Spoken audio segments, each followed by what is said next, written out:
L'arrestation de Boualem Sansal, pseudo-intellectuel, vénéré par l'extrême droite française, a réveillé les professionnels de l'indignation. Tout le bottin anti-algérien et accessoirement pro-sioniste de Paris s'est levé comme un seul homme. Éric Zemmour, Mohamed Sifawi, Marine Le Pen, Xavier Deriancourt, Valérie Pécresse, Jacques Lang, Nicolas Dupont-Aignan et évidemment Tahar Boudjloun, son ami marocain qui récupère d'une sciatique à force de baise-main à Mohamed VI. Tous mentent au créneau pour ce révisionniste qui s'est pris les pieds dans le tapis.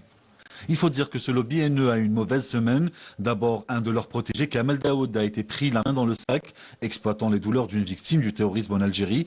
Ensuite, leur ami génocidaire Netanyahou s'est vu délivrer un mandat d'arrêt international par la Cour pénale internationale. Et enfin, l'autre écrivain de Gallimard, Sansal, se voit arrêté en plein délire révisionniste.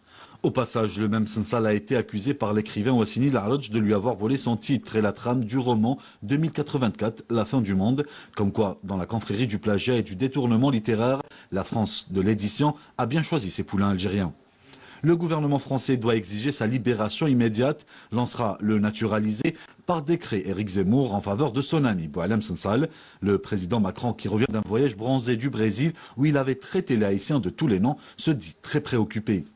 La France macronito-sioniste qui s'offusque de l'arrestation de Sansal à l'aéroport d'Alger n'a toujours pas déclaré au monde si elle a la souveraineté nécessaire de pouvoir arrêter Benjamin Netanyahou si jamais il se pointe à l'aéroport Charles de Gaulle, puisque Paris parle de droit et de droits de l'homme. Se conformer au droit international dans le cas de Netanyahou serait déjà un bon début. La France de Macron n'est pas à une contradiction près. Le même Macron qui parle de crimes contre l'humanité en Algérie concernant la colonisation française, qui admet la reconnaissance historique d'assassinat d'État dans le cas de Ali Boumendjel, Maurice Audin ou l'Arbi Ben Mehdi, pousse la contribution jusqu'à envoyer son ambassadeur avec une gerbe de fleurs sur la tombe de notre martyr, prend la défense d'un négationniste qui remet en cause l'existence, l'indépendance, l'histoire, la souveraineté et les frontières de l'Algérie. La France qui légifère à tour de bras sur les lois mémorielles, surtout quand il s'agit de révisionnisme anti-juif, ne devrait-elle pas plutôt condamner Sansal pour sa tentative de nier l'existence même de la nation algérienne?